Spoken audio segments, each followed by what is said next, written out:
마음의 문을 열어주는 예화 이야기라는 책에 실린 하나님의 가시덤불이라는 제목의 글입니다. 어떤 분이 어린 딸과 함께 산에서 양을 치며 살고 있습니다. 어느 날 자기가 돌보는 양이 사라졌습니다. 길 잃은 양을 찾아 나섭니다. 그리고 마침내 찾았습니다. 그 양이 가시덤불 속에 갇혀 있는 것입니다. 딸과 함께 조심스럽게 가서 가시덤불 사이에서 어린 그 양을 잘 꺼냈습니다. 그리고 돌아오는 길에 어린 딸이 아빠에게 이렇게 이야기합니다. 아빠, 이 나쁜 가시덤불을 잘라 버렸으면 좋겠어요. 이 가시덤불 없애면 좋겠어요. 그래서 그 다음 날 아빠와 딸이 손도끼를 가지고 이제 가시덤불을 제거하기 위하여 올라갑니다. 그리고 가시덤불 사이에 가까이 갔을 때에 갑자기 새 한 마리가 가시덤불 속에서 후루룩 하고 날아오르는 장면을 보게 됩니다. 자세히 보니까 새가 양털 한 입을 물고 날아 올라간 것입니다. 어제 가시덤불 속에 갇혀있던 양이 남긴 흔적입니다.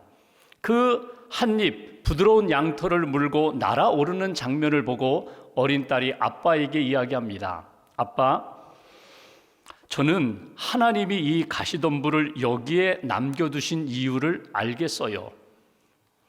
한 입 물고 이제 양털 그것을 가지고 가서 이 새가 둥지를 만들고 거기에 알을 낳고 새끼를 키우는 장면을 상상해 보면서 이 가시덤불을 없애서는 안 되겠구나, 그런 생각이 들었어요. 아빠, 그대로 남겨두시면 안 될까요? 그래서 결국 아빠와 딸이 가시덤불을 제거하지 않고 남겨두었다는 것입니다. 우리가 인생을 살아가면서 가시덤불을 만날 때가 있습니다. 그 가시 때문에 찔려서 상처를 입고 또 아픔 가운데 가시덤불 없었으면 좋겠다, 그런 마음으로 살 때가 있습니다. 내 육체에 가시가 들어와서 그 가시가 나를 괴롭힐 때가 있습니다. 사도 바울이 고백한 것처럼 내 안에 있는 육체의 가시, 육체의 질병이 있다는 것입니다. 이것 때문에 하나님 앞에 3번이나 간절히 기도했는데 하나님이 주신 응답은 내 은혜가 내게 족하도다. 그 가시가 곧 너에게 은혜가 된다는 말씀을 그가 받게 됩니다. 그리고 생각해 보니까 이 가시가, 육체의 질병이 나로 하여금 겸손하게 만들어 주었고 더 주님께 가까이 나아가게 만들어 주었고 하나님만 의지하도록 인도해 준 은혜의 가시였다고 그는 고백을 합니다.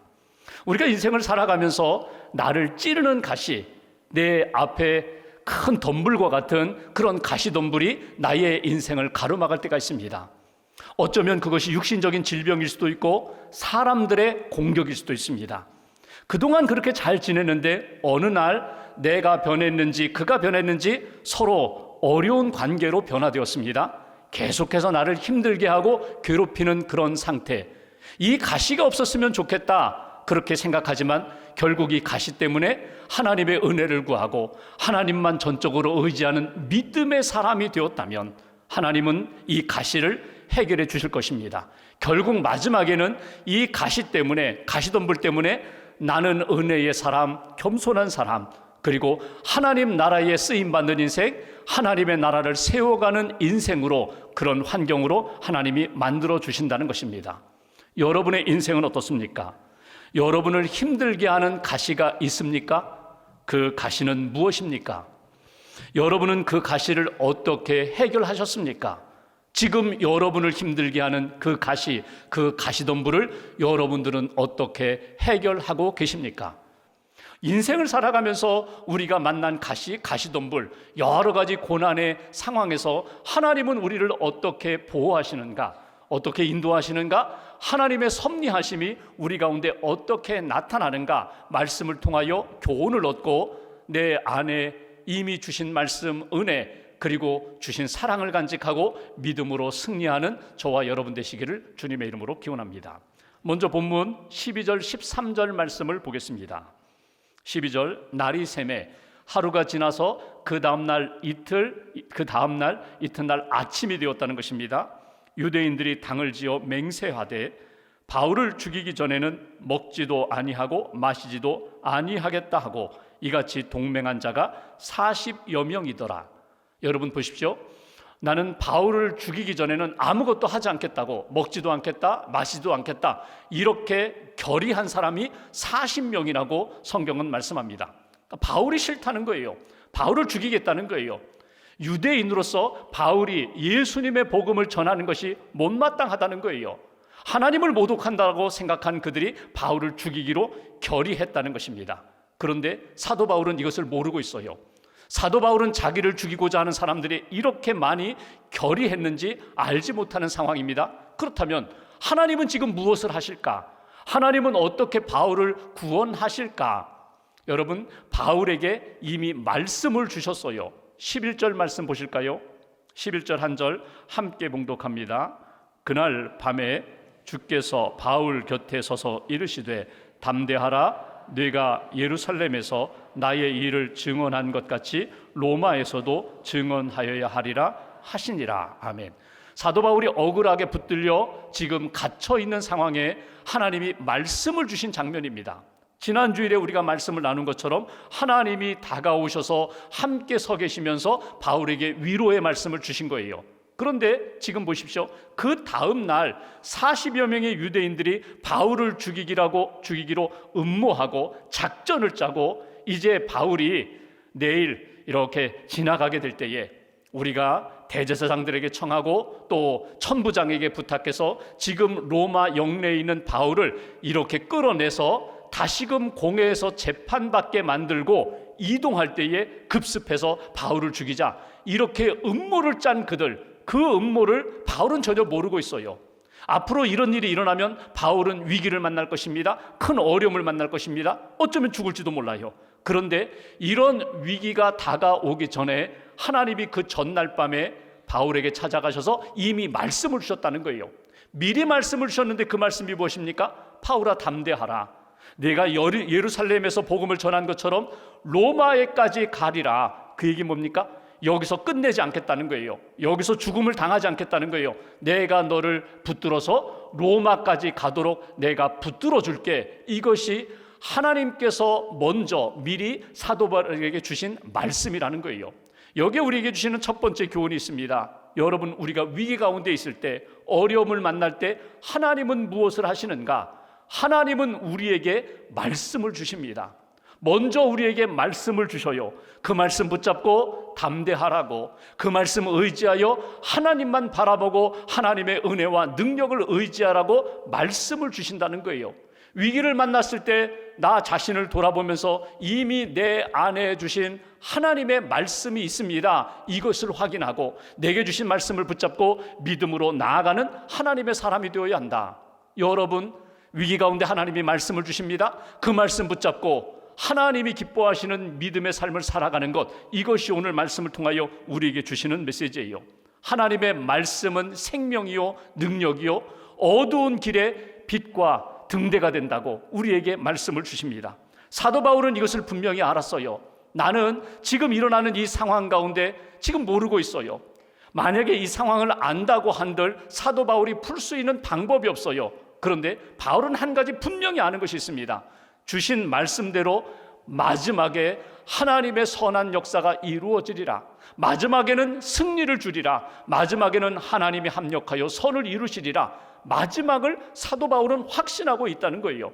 여러분, 우리의 삶도 다르지 않습니다. 여러분이 지금 겪고 있는 많은 어려움들, 문제들, 그 문제에 대한 의미와 해답을 우리는 다 알지 못합니다. 그러나 분명한 것 한 가지가 있어요. 우리는 최후 승리와 영생을 믿습니다. 마지막에는 하나님이 승리케 하시고 회복케 하실 역사를 우리가 믿기 때문에 그 믿음으로 어려움을 이겨나가는 거예요. 때로는 어려움 만나면 믿음이 있음에도 불구하고 불안해요. 두려움이 있어요. 어찌할 바를 알지 못해요.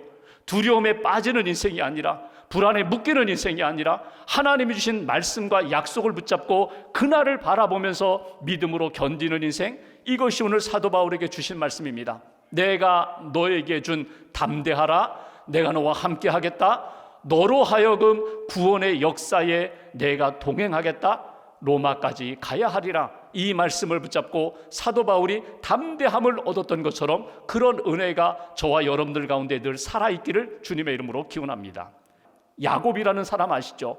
야곱이 집을 떠나서 외삼촌 집 라반의 집에 가서 20년 동안 머슴살이를 했어요. 아내를 얻고 자녀들을 얻고 재산을 많이 모았습니다. 그리고 어느 날 도망을 가는 거예요. 가족들과 재산을 들고 도망가는 거예요. 사실은 떠났다고 하지만 도망가는 그 야곱, 뒤늦게 라반이 알았어요. 괘씸한 놈, 이놈 가만둘 수 없다. 가서 쫓아가서 잡아 죽여야지. 이런 악한 마음을 품고 라반이 군사들을 이끌고 추격하는 거예요. 추격해서 이제 거의 잡을 때쯤 그 전날 밤 하나님이 라반에게 말씀을 주십니다. 창세기 31장 29절, 야곱에게 선악간에 말하지 말아라. 내 생각대로 판단하고 행동하지 말아라. 무엇이 선이고 무엇이 악인지, 무엇이 야곱이 잘못됐는지 시시비비 가리지 말아라. 하나님이 완악한 마음 가운데 있는 라반에게 말씀을 주세요. 그래서 결국 이 모든 문제를 하나님의 은혜 가운데 풀어가게 하시는 역사를 우리가 보게 됩니다. 말씀이 내게 임하여 내게 성령의 감동으로 나를 변화시키고 내게 담대함과 평안을 주시기도 하고, 나와 함께하는 사람, 잘못된 길을 걸어가는 사람, 그의 마음 가운데 하나님의 말씀으로 돌아오도록 역사하시기도 하고, 때로는 나 자신이 나는 믿음으로 산다고 했는데, 진리의 길을 걷는다고 했는데 나도 모르게 그 길에서 벗어났어요. 어둠을 향하고 있어요. 그때 내게 말씀을 주셔서 돌아오라고 하나님이 말씀을 주시면 그 말씀 의지하여 다시금 진리의 길로 돌아서는 거예요. 믿음으로 돌아서는 거예요. 하나님 사랑하는 길로 돌아서는 거예요. 말씀이 내 안에 살아있으면 그 말씀이 나를 지켜주십니다. 바울을 지켜주시고 믿음의 사람들을 지켜주셨던 것처럼 하나님 나에게도 말씀을 주시고 하나님의 말씀으로 믿음으로 승리하는 하나님의 사람 되게 해달라고, 이것이 오늘 우리에게 주시는 첫 번째 메시지입니다. 두 번째로 16절 말씀 보실까요? 16절 한 절을 함께 봉독합니다. 바울의 생질이 그들이 매복하여 있다함을 듣고 와서 영내에 들어가 바울에게 알린지라. 갑자기 바울의 생질, 바울의 조카가 등장합니다. 사도행전을 읽어보면, 다른 서신을 보면은요, 바울의 친척에 대한 이야기가 없어요. 그런데 예루살렘에 바울의 조카, 자기 누나의 아들이 등장해요. 이 사람의 이름도 몰라요, 나이나 직업도 몰라요. 근데 갑자기 등장해요. 그리고 그가 바울에게 와서 이야기합니다. 지금 삼촌을 죽이려는 사람들이 음모를 꾸미고 있어요. 작전을 꾸미고 있어요.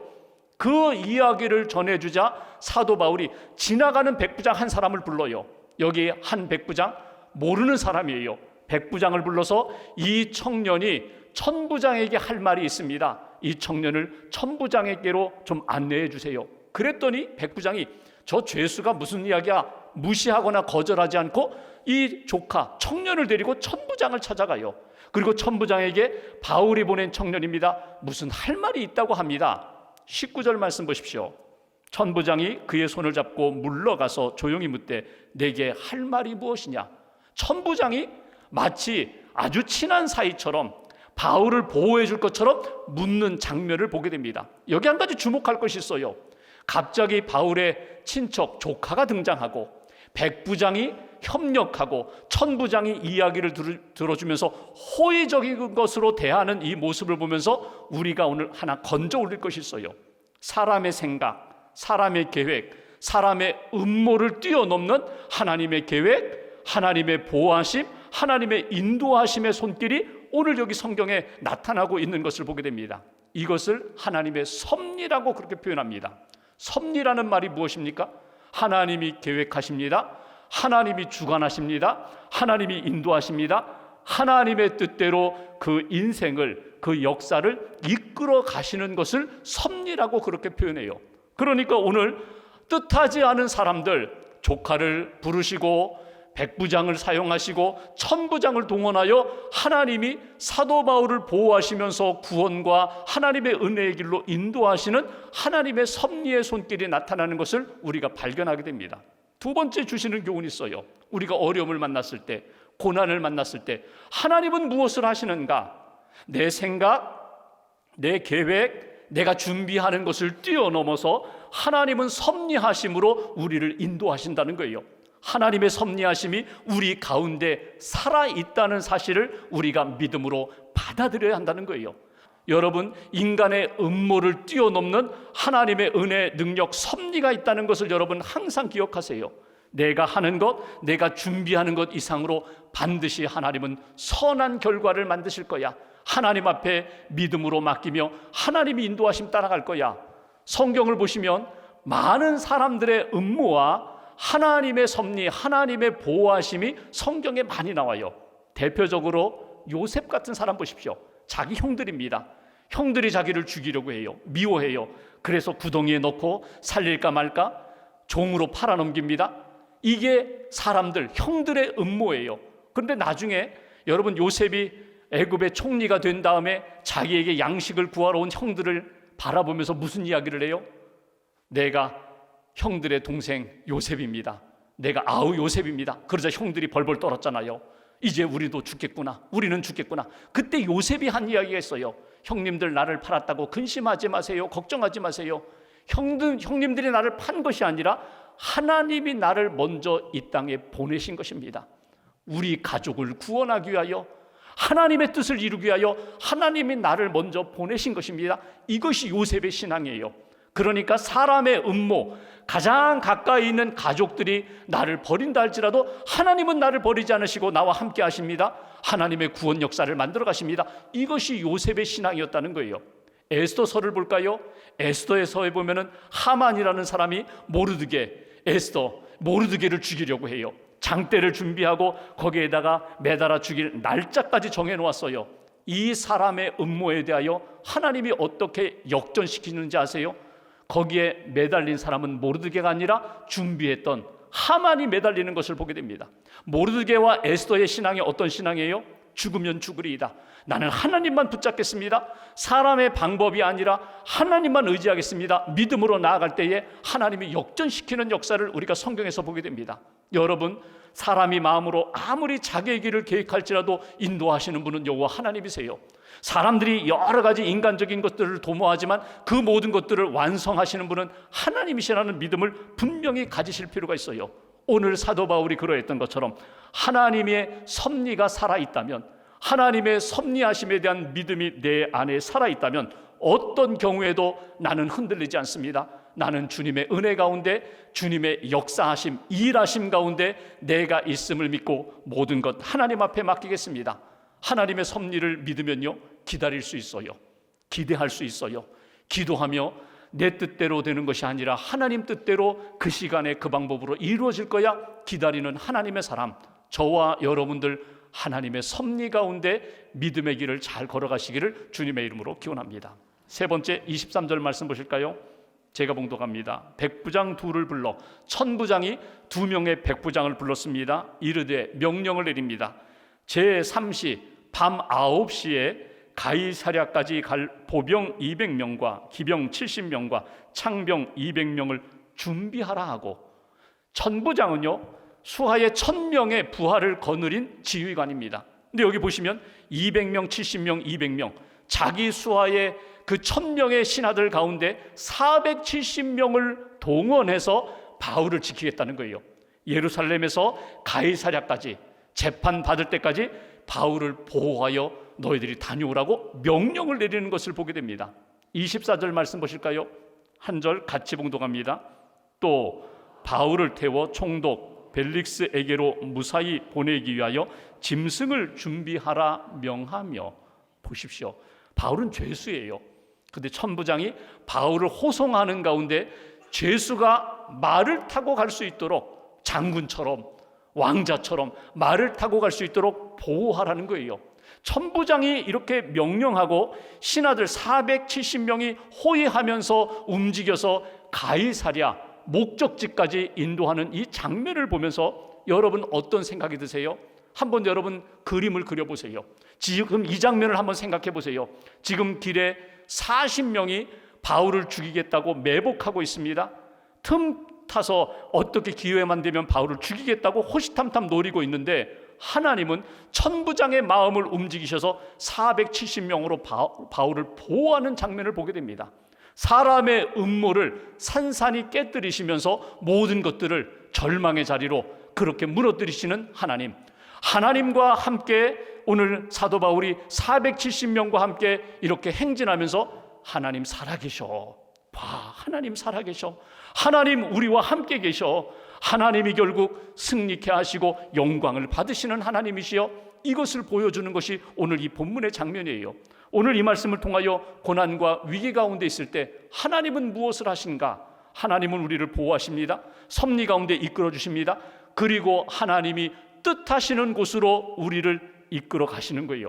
하나님의 목적이 있어요. 하나님이 내게 주신 사명을 이루도록 하나님이 붙들어 주신다. 내게 주신 사명, 내게 주신 목적, 하나님이 이루어 가신다. 이것이 오늘 주시는 메시지예요. 내 생각, 내 계획, 내 목적이 아니라 하나님이 주신 사명을 따라. 하나님의 목적이 무엇입니까? 영혼을 구원하는 일, 하나님 나라를 세우는 일, 하나님의 뜻이 이루어지도록 역사하시는 하나님의 손길을 우리가 만나게 됩니다. 여러분, 하나님이 오늘 천부장, 백부장, 그리고 조카를 이렇게 이끌어가는 과정을 보면서 인간적으로는요, 풀리지가 않아요. 아니, 조카가 왜 갑자기 등장하지? 백부장이 왜 이렇게 바울의 말을 듣지? 왜 천부장이 이렇게 영향력 있는 사람이 왜 바울을 마치 죄수인데 마치 왕자처럼 이렇게 대하지? 우리의 생각으로는 풀리지가 않아요. 해석이 안 돼요. 근데 성령의 이렇게 은혜를 받으면 해석이 돼요. 하나님의 감동, 성령의 감동이 임하면 마음이 바뀌어요. 전혀 생각하지 않았던 그 마음으로 하나님이 내 마음을 주장하시면 그렇게 움직이게 되는 거예요. 하나님의 인도하심 속에는요, 꼭 필요한 사람, 저 사람은 꼭 필요해, 필요한 사람을 사용하시기도 하지만 인간적으로는요, 저 사람은 필요 없는 것 같은데, 저 사람은 소용없어라고 생각하는 그 사람들까지도 동원하여 하나님의 목적에 사용하시고 하나님의 섭리 가운데 이끌어 가신다. 우리 한 사람 한 사람이 하나님 앞에서 선한 목적대로 주신 사명대로 하나님의 섭리하심 가운데 이끌림 바 되는 인생이 되어야 한다. 여러분 삶에 여러분을 찌르고 있는 가시가 무엇입니까? 여러분의 삶에 다가온 가시덤불은 무엇입니까? 여러분 주변에 매복하고 여러분들을 호시탐탐 노리는 어둠의 영들은 무엇입니까? 만난 시험은 무엇입니까? 한 가지 분명히 정리할 것이 있어요. 바울이 고린도전서 10장 13절에 그는 이런 이야기를 합니다. 하나님이 우리에게 주시는 시련, 시험, 고난은 우리가 능히 감당할 수 있도록 허락하신 고난이라고. 우리가 고난 당할 즈음에 하나님이 이 고난을 이기게도 하시고 감당하기 어려우면 피할 길을 내셔서 하나님이 우리로 하여금 넘어지거나 쓰러지거나 실패하는 사람이 아니라 믿음으로 승리하는 사람으로 이끌어 주신다. 그러니까 우리는 고난을 만나면 누구를 봐야 돼요? 하나님을 바라봐야 돼요. 누구를 의지해야 돼요? 하나님을 의지해야 돼요. 왜?